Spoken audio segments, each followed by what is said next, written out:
लोकसभा चुनाव 2024 से पहले और लोकसभा चुनाव 2024 के बाद से लेकर अब तक अखिलेश यादव के व्यवहार, उनके बयानों और उनके आक्रामक रवैयों में कई तरह के परिवर्तन देखे गए हैं। 37 सांसदों की जीत के बाद मजबूती बढ़ते देख अब अखिलेश भी किसी भी मुद्दे पर सीधे योगी को ललकारते हुए दिख जाते हैं। मुद्दा चाहे संभल मामले से जुड़ा हुआ हो या फिर महाकुंभ को लेकर योगी को कटाक्ष करते हुए दिया गया बयान हो, अखिलेश योगी सरकार की चुटकी लेने में कहीं भी और कभी भी नहीं चूकते हैं। ऐसे में लोकसभा चुनाव 2024 में अखिलेश का हौसला बढ़ाने वाली अयोध्या संसदीय सीट को जीत लेने के बाद अखिलेश इस समय विधानसभा उपचुनाव को लेकर काफी आत्मविश्वास से लबरेज दिख रहे हैं। आशा की एक मजबूत किरण अखिलेश के हौसलों को बढ़ा रही है, और हो भी क्यों ना, क्योंकि मिल्कीपुर विधानसभा सीट पर होने वाला उपचुनाव जहां अखिलेश के कैनवास को 2027 के लिए और भी ज्यादा मजबूत कर देगा, तो वहीं भाजपा के लिए भी अयोध्या की ऐतिहासिक संसदीय सीट की ये विधानसभा सीट मिल्कीपुर काफी मायने भी रखती है। इन सबके बीच अखिलेश ने कार्यकर्ताओं को कौन सा गुरु मंत्र दे दिया? अखिलेश ने कार्यकर्ताओं से अचानक कौन से फैसले को लेने की अपील कर डाली? अखिलेश ने अपने कार्यकर्ताओं को ये बात क्यों कही कि अगर स्थिति बिगड़ती दिखे तो फैसला आप खुद ले लीजिएगा? मतलब साफ है कि अखिलेश का इशारा सरकारी मशीनरी और योगी की पुलिस की तरफ ही था।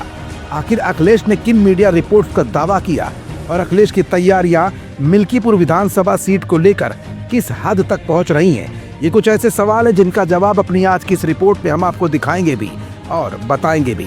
दरअसल इस समय अखिलेश यादव का दिया गया एक बयान मीडिया की सुर्खियां बटोर रहा है, तो वहीं ये बयान सीधे तौर पर योगी सरकार पर मजबूत निशाना भी है।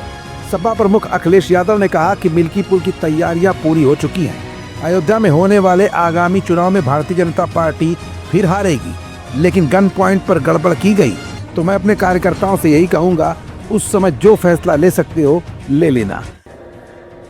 मिल्कीपुर की पूरी तैयारी है। अयोध्या का चुनाव भारतीय जनता पार्टी फिर एक बार हारेगी। इसलिए हारेगी, कई अखबार, टीवी चैनल यही कह रहे हैं कि समीकरण तो समाजवादी पार्टी के पक्ष में ही है। जब टीवी चैनल, अखबार बोलने लगे, मैं आपसे भी कहूंगा कि ऐसा मत न्यूज चलाइए। इसलिए न्यूज मत चलाइए क्योंकि बीजेपी पुलिस लगा देगी। मेरी आपसे हाथ जोड़ के निवेदन है कि 7 चुनाव तो लूटे उन्होंने, इसीलिए सुप्रीम कोर्ट में भी बात चली गई है और इलेक्शन कमीशन ने भी वो डिजिटल जो रिकॉर्डिंग्स हैं, डिजिटल जो चीजें उनको देने मना कर दिया। वो इसीलिए क्योंकि एक ही मशीन पर बार बार पुलिस के लोगों ने बटन दबाई थी। अगर आपको याद हो, इसी हॉल में मैंने कहा था कि अगर फॉरेंसिक जांच हो मशीनों की बटन की, तो आपको जानकारी हो जाएगी कि एक ही व्यक्ति ने बटन दबाई होगी।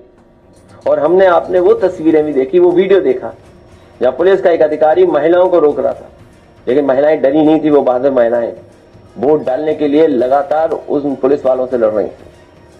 आप बोले ना बोले, हालांकि बहुत सी जगह आप लोग नहीं बोलते हैं, कोई बात नहीं, लेकिन आप भी सच्चाई जानते हैं कि कितना दबाव था अधिकारियों पर। जो अधिकारी बेईमानी कर रहे थे, वो अधिकारी कह रहे थे हम क्या करें, मजबूरी है।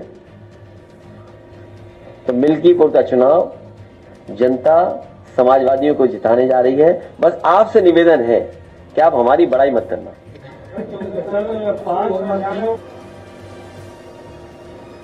ये सवाल बड़ा है। हम अपने कार्यकर्ताओं से कहेंगे कि अपने मन में ये बात रखें और उस समय जो फैसला ले सकते हैं फैसला लीजिए। कई अखबार, टीवी चैनल और समाचार आउटलेट दावा कर रहे हैं कि स्थिति समाजवादी पार्टी के पक्ष में है। जब ऐसी मीडिया रिपोर्ट्स सामने आती हैं तो मैं आपसे आग्रह करता हूं कि ऐसे खबरें न फैलाएं, अन्यथा भाजपा पुलिस तैनात कर देगी। मिल्कीपुर विधानसभा सीट पर 5 फरवरी के दिन मतदान है। 8 फरवरी के दिन दिल्ली विधानसभा चुनावों के साथ साथ मिल्कीपुर का भी परिणाम सामने आ जाएगा। मिल्कीपुर को जीतने के लिए भाजपा और समाजवादी पार्टी ने अपनी अपनी पूरी ताकत लगा रखी है। खुद मुख्यमंत्री योगी आदित्यनाथ और सपा चीफ अखिलेश यादव ने रणनीतियां बना रखी हैं। योगी सरकार के कई मंत्री मिल्कीपुर में डेरा डाले हुए हैं।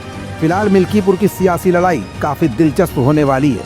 अब इसी लड़ाई में भाजपा महाकुंभ के आयोजन के बाद हिंदुत्व वोट बैंक को कैश कराने में सफल हो पाती है, या फिर 2024 की ही तरह अखिलेश यादव का सीना 2027 के विधानसभा चुनाव के लिए चौड़ा हो जाएगा।